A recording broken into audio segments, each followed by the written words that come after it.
उसके जाप करने से आपका एक गारंटीड है, जन्म मरण मिट जाएगा, यो रोग कटेगा।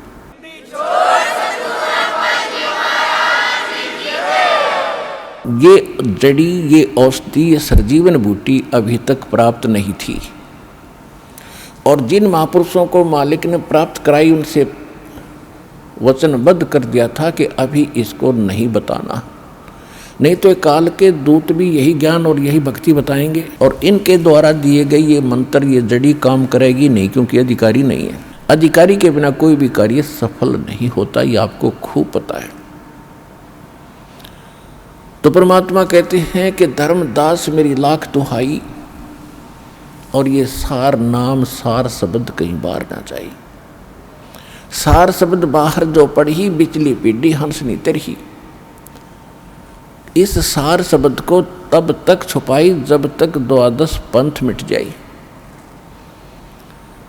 ये कलयुग बीते 5505, तब ये मेरा वचन होगा सच्चा। क्या कि चौथा युग जब कलयुग आई, तब हम अपना अंश पठाई, और काल फंद छूटे नर लोई, सकल सृष्टि परवानी कोई। ये वचन कहे थे भगवान ने।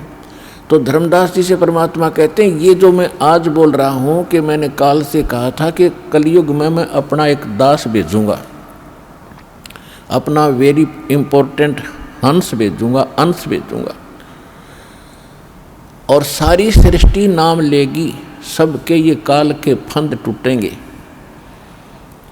और ये मेरा वचन कब सच्चा नजर आएगा? जब तक वो समय नहीं आएगा तब तो मेरी इस वाणी को कोई समझेगा नहीं, किसी का विश्वास नहीं होगा कि सारा एक का भक्ति करेगा, एक का भगवान की। तो परमात्मा ने निर्णय कर दिया था, कलयुग बीतता 5505, जब ये वचन मेरा होगा साचा। 1997 में 5505 कलयुग बीत जाता है। 1994 में दास को नाम देने का आदेश पूज्य गुरुदेव जी से प्राप्त हुआ था। 1997 में परमेश्वर ने स्वयं आकर के आदेश दे दिया था कि अब इसको डिक्लेयर कर दे। आज देखो क्या रंग लग गया है उसका, और पूरा विश्व इसको मानेगा।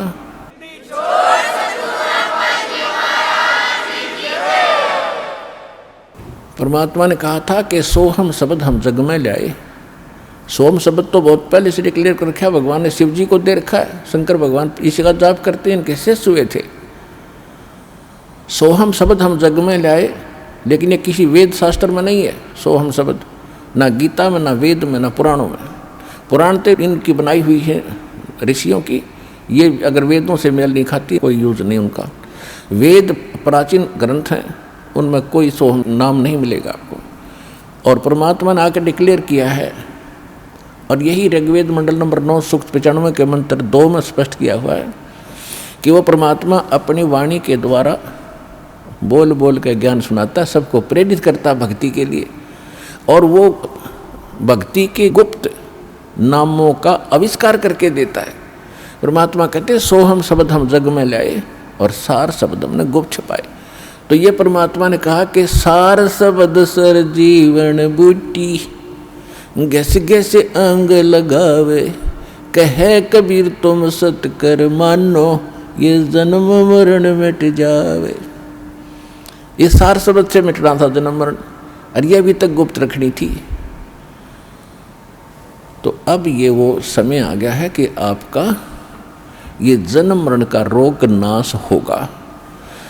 तो हमारा उद्देश्य है, यहाँ पर जो मूल सौदा हम बेचते हैं, हम जो देते हैं आपको, जो सौदा करते हैं आपसे कुछ नहीं लेते, आपसे केवल समर्पण होना ही हम मांगते हैं कि परमात्मा पर समर्पित हो जाओ, और इस भक्ति को जो मंत्र आपको दिए गए सारे। अब कहने का भाव ये है कि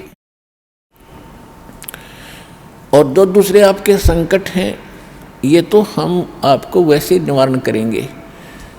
जैसे रूंगा बोलते हैं, रूंगा रूंगे में देंगे, रूंगे में, वो सौदे में नहीं आता रूंगा, वो तो एक्स्ट्रा दिया जाता है।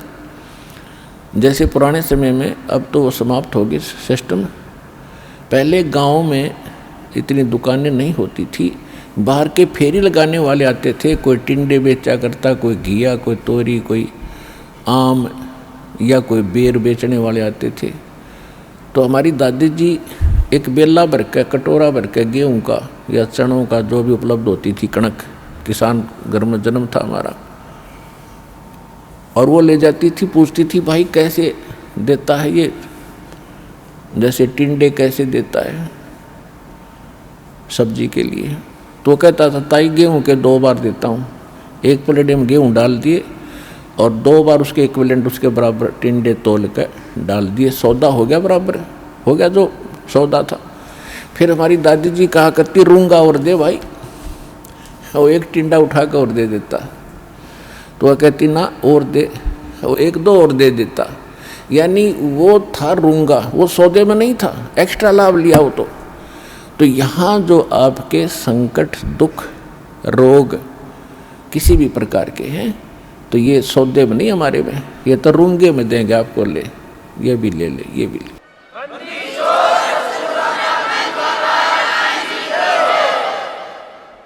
और पुण्यात्माओं, दास बार बार कहता ये एक डूब बाट के गीत नहीं है, ये उस समर्थ की महिमा है, उस समर्थ का ज्ञान है, उसके दिए हुए विधि भक्ति मंत्र हैं, इनसे वही लाभ होगा जो दास बता रहा है, भगवान ने बताया है।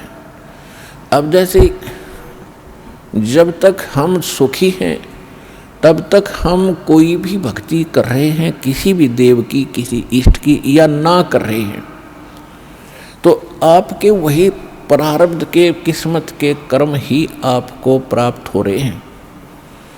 जैसे किसी ने इन्वर्टर की बैटरी चार्ज कर रखी है, वह फुल हो ली और फिर चार्जर लगाया नहीं, तो वह फिर भी काम कर रही है, चार्जर हटा रखा है, चार्जर है ही नहीं आसपास भी, और ना चार्ज लगाने की कोई बिजली उपलब्ध है, तो फिर भी वो चल रही है, खूब काम कर रही है, पंखे भी, लाइट भी खूब चल रही है। तो जब तक वो बैटरी चार्ज है तब तक तो नो प्रॉब्लम, और जब वो बैटरी होगी डिस्चार्ज, फिर प्रॉब्लम, नथिंग एल्स। तो पूर्व जन्म के जिसके जितने संस्कार, पुण्य कर्मी, जितने उसने बैटरी चार्ज कर रखी है, कोई प्रधानमंत्री बना है, कोई राष्ट्रपति बना है किसी देश का, कोई IAS, IPS, डॉक्टर, इंजीनियर, जज, या कोई सेठ बना है, कोई अच्छा किसान बना है, कोई अच्छा दुकान चल रही है, कोई वैसे किसी के बच्चे अच्छे हैं, कोई नौकरियां प्राप्त हैं, तो ये उनकी पिछले जन्म की बैटरी चार्ज है, वही चल रही है, आगे चार्जर नहीं है। और जब आगे चार्जर नहीं है तो वो बैटरी जब तक पूर्व जन्म की चलेगी, फिर कैर टूटने लगेंगे, जब दुख शुरू होंगे, वो पुण्य खत्म हो जाएंगे। हमारे जीवन में पुण्य और पाप दोनों साथ हैं। जब तक पुण्यों का दौर चलता है तो हम सोचते हैं हम बिल्कुल सुखी हैं, और ये भी सोचते हैं हम ऐसे ही निभाएगी, ऐसे ही चलेगी, और जब वो पुण्य समाप्त हो जाते हैं, वो बैटरी डिस्चार्ज हो जाती है, और फिर पाप का दौर शुरू होता है, फिर हम भटकने लगते हैं, क्योंकि जो पूजाएं आप कर रहे थे उनसे तो राहत मिली ही नहीं, उनके करते करते ये दुख और संकट आ गए आप पर। तो तब आपको उन पूजाओं में अविश्वास हो गया जो आप पहले कर रहे थे। फिर आपको किसी ने बताया कि उस मंदिर में मत्था टेकने से लाभ होता, आप फिर वहाँ जाते हो। किसी ने आपको बताया कि वैष्णो देवी जाओगे, वहाँ पहुँचोगे तो आपको बड़ा लाभ मिलेगा, आप वहाँ पहुँच गए। यानी वो जो साधना पहले कर रहे थे वो छोड़ दी। फिर आपको किसी ने बताया बालाजी जाइए, आप फिर वहाँ जाते हो। तो कहने का भाव ये है कि जब आपके पाप कर्म का दौर शुरू हुआ और जिन साधनाओं को करके आप निश्चिंत बैठे थे, हम बिल्कुल सुखी हैं, तो उन्होंने आपका साथ नहीं दिया, क्योंकि वो साथ पहले भी नहीं देने वाली थी। उस समय आपको कोई कहता कि साधना कर रहे हो ये ठीक नहीं है, आपको लाभ नहीं मिलेगा, तो आपको कभी विश्वास नहीं होता, न आप मानते हो। और फिर जब संकट आते हैं फिर आप सभी मान जाते हो। तो कहने का भाव ये है दास का कि आज आप यहाँ जो आए हैं, आपके पूर्व जन्म के संस्कार व बैटरी कति खत्म हो ली। अब हम देंगे चार्जर उस परम पिता की पावर के लगाने का, ये भक्ति विधि। और फिर आप उस चार्जर को लगाए रखना आखिरी सांस तक, कनेक्शन ना कटने देना। तो आप इस जीवन में सुखी रहोगे और सतलोक चले जाओगे, आपकी भक्ति बहुत बढ़ जाएगी, आपके संकट भी नाश होंगे। तो आप यहाँ आए हो जो इस ज्ञान को समझ जाएंगे। यहाँ पर दो प्रकार के प्राणी पूरा लाभ उठाते हैं। एक तो ज्ञान समझ कर आते हैं और दूसरे जो सब जगह भटक भ्रम लिए और कहीं से लाभ मिला नहीं और फिर वो यहाँ टिक जाएंगे, अकोर की तक ठिकाना नहीं, सब जगह जा लिए। तो फिर उनकी व्यवस्था होगी, मजबूरी होगी यहाँ आने की, और यहाँ आते रहे तो वो लाभ मालिक देगा। और फिर हम ज्ञान सुनाते हैं यहाँ बैठाकर आपको। तो यहाँ आपसे प्रार्थना की जाती है, जब तक सत्संग चले आप सब चिंताएं और इधर उधर की गल्ला बातें छोड़ के ध्यान से सत्संग सुनो। चाहे कोई रोगी है, चाहे कोई संकट है किसी प्रकार का, आप एकाग्रचित्त होकर सत्संग सुनोगे तो राहत मिलेगी और ये ज्ञान ग्रहण होगा। इस ज्ञान से आपको 70% लाभ तो ज्ञान से मिलेगा। लाभ का मतलब है आत्मा में दृढ़ता आवेगी हर प्रकार की, और 30% फिर बाकी जो संकट है वो आपकी भक्ति और लाभ से होगा। क्योंकि दास इसलिए कह रहा है इस ज्ञान से कि कई ऐसे दुख हैं जो बेमतलब के बने होते हैं। अब कबीर साहब कहते हैं, कबीर मैं तो जब डरूं ये मेरे ही संग हो, भाई मौत बुढ़ापा आपदा ये सब काहू को हो। ये इस तरह के जो ज्ञान के वचन हैं ये उस रोगी को, संकट वाले को बड़ा सहारा देंगे जो मृत्यु सैया पर है और ये सोच रहा है मेरा क्या होगा। देखो यहाँ कोई ना रहा और ना रहेगा। किसी की 2 दिन पाछे टिकट कट जाएगी, किसी की 10 दिन पहले कट जाएगी। यहाँ नहीं रहना किसी ने। लेकिन दुर्भाग्य उन प्राणियों का होगा जो सतलोक आश्रम बरवाड़ा जिला हिसार में ना आए होंगे।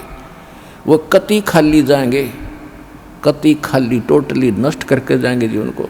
और जो यहाँ आ गया, नाम भी ले लिया, प्रथम नाम लेकर भी उसका जीवन अंत हो गया, वो भगवान का हो गया, वो परमात्मा के जुड़ गई आत्मा, उसमें बीज पड़ गया भक्ति का। और अब ये हजारों वर्षों तक ये ज्ञान और ये समाधान चलेगा। अब वो जो बीमार रोगी है सब जगह थक लिए जब यहाँ ले आए और उसकी होगी मृत्यु नाम लेकर के, आप तो चाहे कुछ भी सोचो लेकिन भगवान ने अपना बच्चा ले लिया अपनी शरण में। मृत्यु बेशक होगी, वो अगले 10 महीने मालेगा, 10वें महीने यहाँ भगवान के दरबार में नया शरीर होगा, नए सिरे भक्ति करेगा। परमात्मा ने तो अपनी आत्मा देखनी, हम अपना स्वार्थ देखते हैं। और 10 दिन 1-2-4 महीने और भुगता तो हम ही कह देते भगवान इसने ठा ले, हे भगवान ठा ले। हम भी तंग हो जाते, पैसा भी समाप्त हो जाता।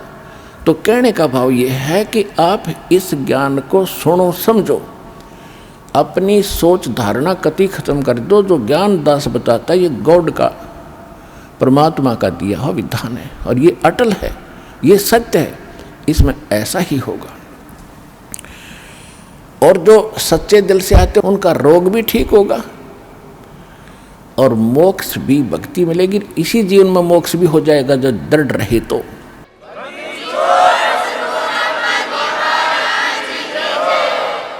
इसके अतिरिक्त और भी बहुत सी, क्योंकि ये विधान है भगवान का और आप हो बच्चे पहली कक्षा, दूसरी, तीसरी के। अब जैसे कानून की किताब को तीसरी चौथी कक्षा का बालक कैसे समझ पाएगा, लेकिन बार बार दास समझाएगा तो आपके हृदय में ये अवश्य जचेगा, विश्वास होगा, क्योंकि ये गॉड गिवन स्पिरिचुअल नॉलेज है, परमात्मा का दिया हुआ अध्यात्म ज्ञान है। तो जब आप यहाँ आ गए और सच्चे दिल से भक्ति करने लग गए, जितने भी सांस इस सिमरण में आपके गए, और वो आपके गुड अकाउंट में है, और बाकी का जो समय आपने चाहे राष्ट्रपति बनकर व्यतीत कर दिया वो व्यर्थ बताया है। तो यहाँ आने वाले जितने भी भक्त हैं, चाहे रोगी हैं, तो किसी प्रकार का उनको संकट है, तो उनके लिए वो दुख वरदान बन गया। वो भगवान से मिलेंगे, उनका जीवन सफल होगा, उनके सब दुख दूर होंगे और भगवान के विमान में बैठकर सतलोक जाएंगे। ये लिखवा लो मेरे पे।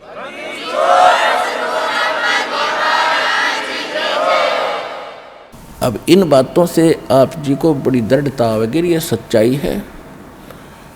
कबीर साहब कहते हैं, कबीर मैं तो तब तो डरूं जब मेरे अकेले के साथ कोई न्यारी कहानी बनती हो और मीच, बुढ़ापा, आपदा, ये सब का हुक हो, सबकी मृत्यु होगी, सब पर संकट आएंगे और एक दिन सब ने यहाँ से, ये वृद्धावस्था भी सब में आएगी। और जब हमारी शरण में आप आ जाओगे, परमात्मा कहते हैं, जब हमारी शरण में आ जाओगे तो फिर आपको इन दुखों से निवारण होगा। अब जैसे मृत्यु भी होगी तो आम व्यक्ति की तरह नहीं होगी जो भक्तिहीन मरा करते हैं। कबीर साहब कहते हैं, आए हैं सो जावेंगे ये राजा रंक फकीर, एक सिंहासन चढ़ चले एक बंदे जात जंजीर।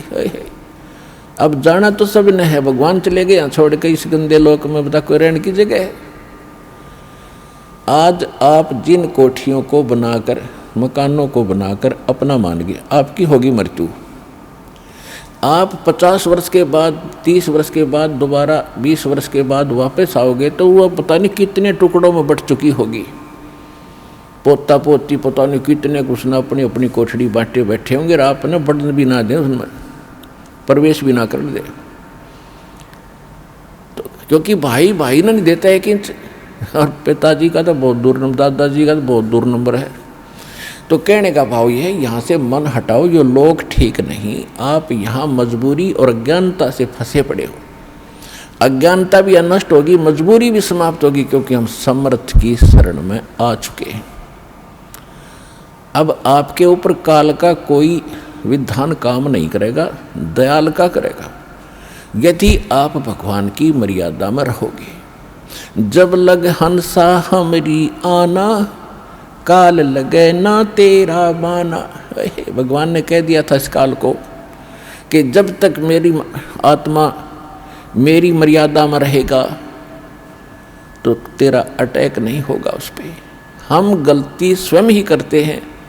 अब जैसे ये शेड बना रखा है, चाहे ओले आओ, चाहे वर्षा हो, तूफान आओ, आप इसके नीचे शरण में बैठे हो, आप निश्चिंत हैं।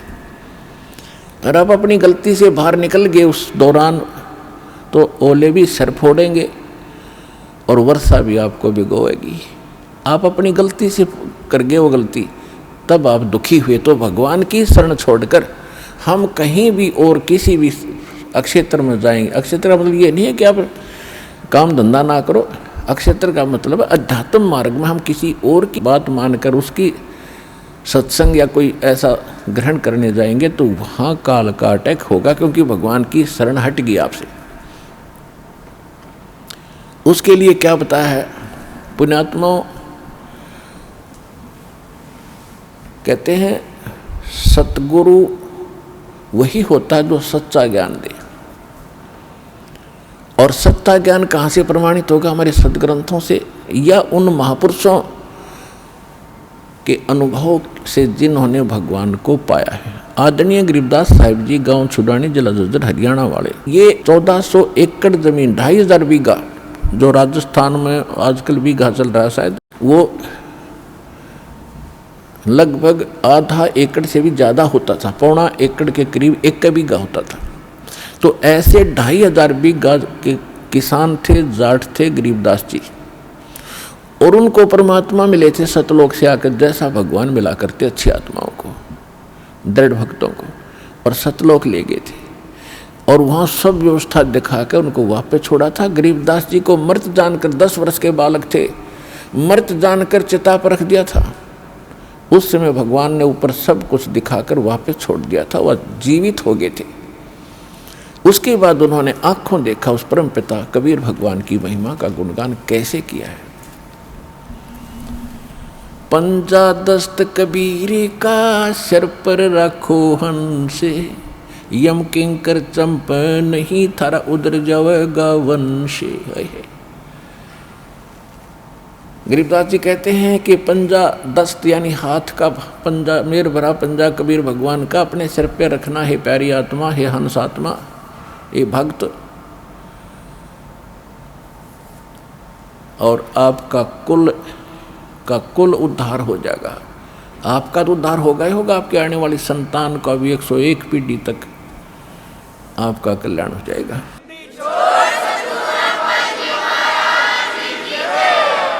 पंजा दस्त कबीर का सिर पर रखो हंसे, यम किंकर चंपे नहीं उधर जावेगा वंशी। कहते यम किंकर, यम के दूत, ये दुष्ट, किंकर माने निकम्मी आत्माएं, ये निकट नहीं आएंगी तो आपके, और तुम्हारा कल्याण हो जाएगा। दर्द बंद दरवेश हैं ये सतगुरु पुरुष कबीर, नाम लिए बंद छूटे हैं और टूटे जम जंजीरे। पुण्यात्माओं, ये किसी डूम भाट या मांगने खाने वाले या कोई व्यवसायिक व्यक्ति की बताई हुई कथा नहीं है, ज्ञान जो वाणी दास बोल रहा है। ये उस समृद्ध और परमात्मा से परिचित उस महापुरुष गरीबदास जी के अनमोल वचन है, जिसके पास कोई कमी नहीं थी किसी वस्तु की। गांव के सैकड़ों लोग उनके खेतों में गुजारा किया करते थे। उस समृद्ध की वाणी है। कोई नहीं सोचा किसी ने अपना खाने पीने के ढंग के लिए ही कोई वटपट कर रखी होंगी, नहीं, परमात्मा को देख कर ज्ञान बताया है। दर्द बंद दरवेश हैं ये सतगुरु पुरुष कबीरे, कि दर्द बंद दरवेश, दरवेश माने महात्मा संत, और हमारे दर्द को समझने वाले एक यही महापुरुष है। क्योंकि जो परमात्मा यहाँ आते मनुष्य जैसे होते, वहाँ भी मनुष्य जैसे ही, लेकिन यहाँ अपना हल्का तेज पुंज का शरीर बनाते हैं, साधु संत के रूप में रहते हैं, तो सतगुरु की भूमिका भी करते हैं और भगवान वो होते ही है। तो यहाँ गरीबदास जी ने अपने भगवान कबीर साहिब की उपमा सब तरह से की है। दर्द बंद दरवेश हैं ये सतगुरु पुरुष कबीर। सतगुरु तो यहाँ है, सच्चा ज्ञान देने वाले, और पुरुष माने परमात्मा, और कबीर वो कबीर। दर्द बंद दरवेश हैं ये सतगुरु पुरुष कबीर, और नाम लिए बंद छूटे हैं ये टूटे जम जंजीरे। उस कबीर परमात्मा के द्वारा बताए गए विधि मंत्र नाम के जपने से आपके सब कर्मों के बंधन नष्ट हो जाएंगे, और काल की जंजीर जो बांध रखी है कर्मों की, ये खत्म हो जाएगी। सतगुरु पुरुष कबीर हैं ये 3 लोक तत्सारे, कोटि 49 पृथ्वी ये 14 भवन उधारे। गरीबदास साहिब जी कह रहे हैं कि सतगुरु पुरुष कबीर हैं ये 3 लोक तत्सार, कि इनके पास, इनकी शरण में आने से ही सभी का उद्धार हो जाएगा, सभी प्राणियों का। सतगुरु पुरुष कबीर हैं ये 4 युग परवाने, ये झूठे गुरुआ मर गए और हो गए भूत मसान। जैसे आप जी को राधा स्वामी पंथ के प्रवर्तक श्री शिवदयाल जी का इतिहास दिखाया, बहुत बार दिखाया है। अब देखो, ये पुण्यात्मा थी, भगवान के लिए तड़फ रहे थे, गुरु ठीक मिले नहीं, संत कोई मिला नहीं, पिछली बैटरी चार्ज थी, उसके आधार से थोड़ा बहुत किसी को आशीर्वाद दे दिया, उससे भी राहत होगी, और अपना जीवन नाश किया और करोड़ों को और मिट्टी में मिलाकर मर गया, फिर भूत बना। राधा स्वामी पंथ के प्रवर्तक श्री शिवदयाल जी की ही शाखाएं हैं व्यास में, उसी के से एक शाखा निकली है सच्चा सौदा सिरसा डेरा और जगमाल वाली, उसी से शाखा निकली है कृपाल सिंह मिशन दिल्ली में, उसी की शाखा जय गुरुदेव मथुरा में, उसी की शाखा है दिनोद के अंदर वो ताराचंद वाली, उसी की शाखा ठाकुर सिंह जो कृपाल सिंह का चेला बागी हो गया था। तो कहने का भाव ये है कि आप भूत बना शिवदयाल जी, और ये कितने जीवों को मिसगाइड करके काल के मुंह में डाल गया।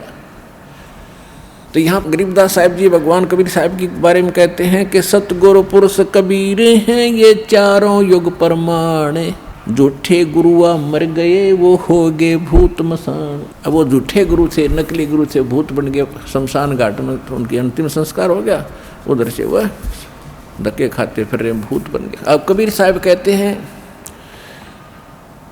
हम चारों युग में परमात्मा आते हैं। सतयुग में सत सुकृत कह टेरा, त्रेता नाम मुनिंदर मेरा, द्वापर में करुणा में कहाया, कलयुग नाम कबीर धराया। अब यहाँ गरीबदास जी भी कह रहे हैं सतगुरु पुरुष कबीर हैं ये चारों युग प्रमाण, ये झूठे गुरुआ मर गए और हो गए भूत मसान। झूठे गुरु के आश्रय कदे न उधर जीवे, सच्चा पुरुष कबीर हैं ये आद परम गुरु पीवे। सतगुरु पुरुष कबीर की कोई न चल है गैले, बिना पंथ पग धरत हैं गगन मंडल में सैले। बिना नीम के नगर में ये बसते पुरुष कबीरे, शिव ब्रह्मा दिख थकत हैं कौन धरे जा धीरे। लख लख योजन उड़त हैं ये सुर नर मुनिजन संत, ऊंचा धाम कबीर का कोई न पावे अंत।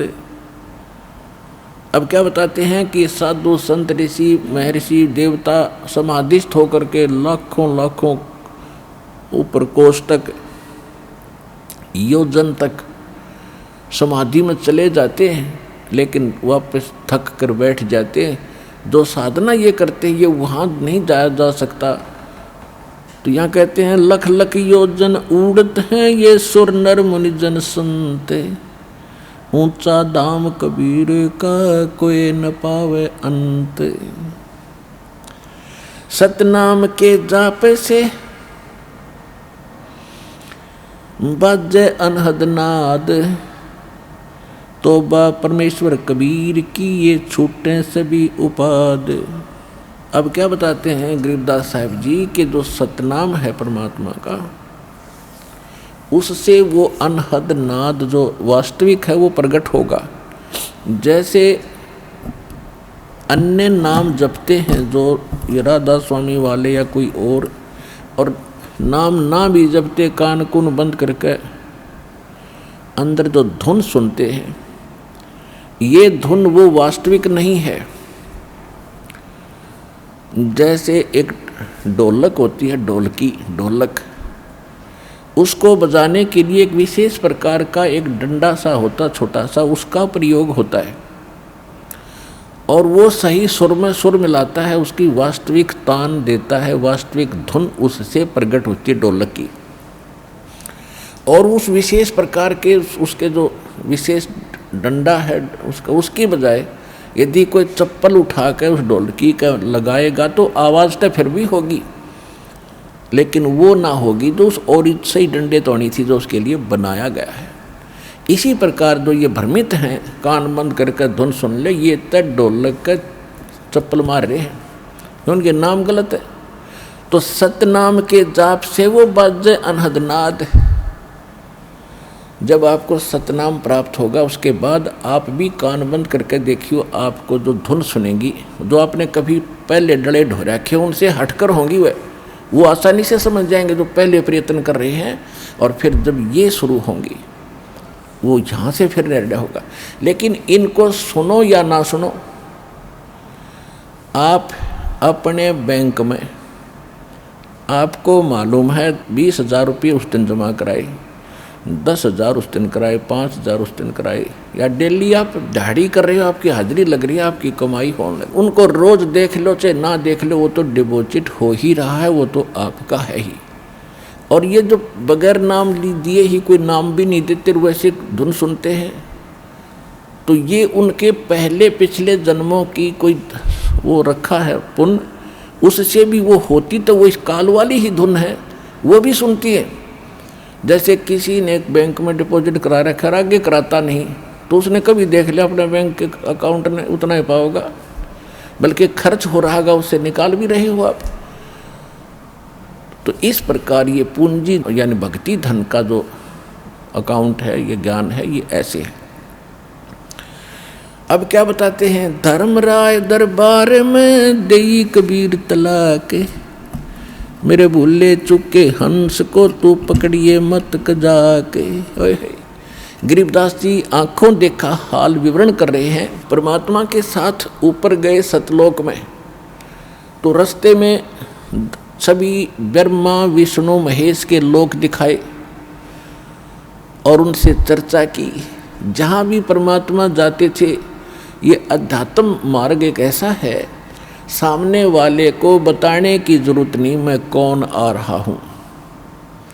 अपने आप इस भक्ति का प्रबल, जिसके अंदर अधिक भक्ति शक्ति है, सामने वाला अपने आप नतमस्तक हो जाता है।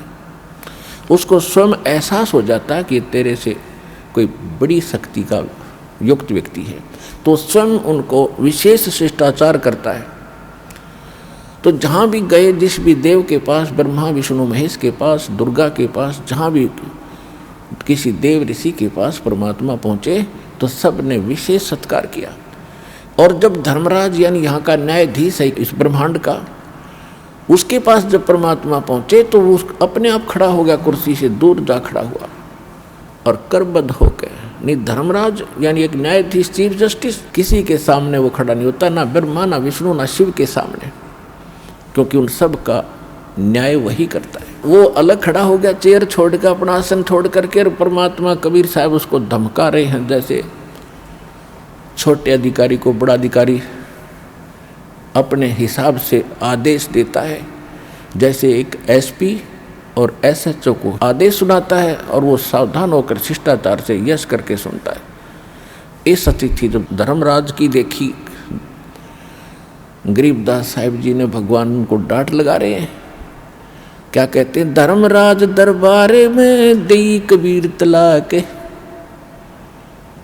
मेरे भूले चुके हंस को तू पकड़िए मत कजाक। कजाक जैसे अंग्रेजी में कहते हैं ब्लडी मैन, ये समझ लेना, इस तरह बोले।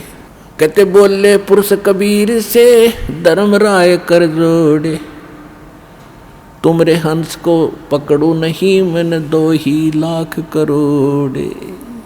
अपने आत्मा कबीर साहब अपनी समर्थता उस प्यारी आत्मा गरीबदास जी के रूबरू कराना चाहते थे, ताकि यो मेरा कति गवाह बन जा, मेरे बच्चों को विश्वास दिलावे। और वो काम वापस आके गरीबदास जी ने कति कलम तोड़ कर दिया। क्यों, आँखों देख रहे भगवान की सारी सामर्थ्य देख रखा, और वो लोग देखा जहाँ हम रहा करते थे, वो स्थान देखा, वहाँ का सुख देखा, वहाँ कैसे जाया जाएगा वो विधि मालिक ने बताई। तो वही दास आपके रूबरू कर रहा है, इसमें कोई मीन मेख नहीं, इसमें कोई त्रुटि नहीं पाओगी, विश्वास रखना। अब धर्मराज कहने लगा कि हे परमात्मा, मेरी मजबूरी है एक, कि जिन्होंने आपकी शरण में आने से पहले जो गलतियां की हैं, किसी ने शराब पी है, कोई परनारी के साथ गलतियां की हैं, या कोई और चोरी जारी फंड किए हैं, तो उनके अकाउंट में मेरे पास वो पाप डिपॉजिट है, उनका तो दंड मुझे देना पड़ेगा, मेरी मजबूरी है। क्या कहते हैं, मदहारी जारी नरा जो भांग तमाकू खाही, पर दारा पर घर तक जिनको ल्यूं अकनाही। कहते हैं मद आहारी शराब पीते हैं, मांसाहारी और जारी करते हैं जो परिस्त्री गमन करते हैं, और भांग तमाकू खाही, परदारा दूसरे की औरत को तकते हैं, परदारा पर घर तक है, दूसरे के घर की तरफ, उनके धन की तरफ बुरी नीयत रखते हैं, जिनको ल्यों अकनाही, उनको पकड़ूं के नहीं। फिर अपनी व्यवस्था बताते हैं। धर्मराय विनती कर सुनियो पुरुष कबीर। धर्मराज विनती करता कर जोड़ के सुनना है भगवान कबीर। धर्मराय विनती कर सुनियो पुरुष कबीर, जिनको तो पकड़ना पड़े और जड़नी पड़े जंजीर। हमारे विधान में इनको पकड़ना पड़ेगा और इनको जंजीर से भी बांध कर इनकी पिटाई भी करनी पड़ेगी, दंडित भी करना पड़ेगा। धर्मराज क्या कहते हैं कि कर्मों से तीरथ थे अब जो शरण कबीर, जिनको निश्चय मारूंगा मैं काढ़ों बल तकसीर। यानी जो पहले के दंड थे वो तो मुझे देने पड़ेंगे। और परमात्मा क्या कहते हैं, पहले किए सो बख्श हूँ आगे करे ना कोई। कबीर कहे धर्मराय से नाम रटे मम सोई। करम बरम ब्रह्मंडे के मैं पल में करहूँ नेश, जिन हमारी दुहाई दी सो करो हमारे पेश। अब क्या निर्णय दे दिया, उसको क्या समाधान बता दिया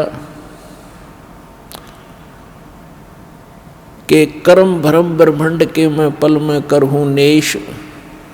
इनके जो भी कर्म इन्होंने किए हैं गलती से मेरी शरण में आने से पहले, उन सब पर मैं कलम मार दूंगा, क्रॉस कर दूंगा और वो मेरे पास ले आना इनके कर्मों के अकाउंट को। सो करो हमारा पेश।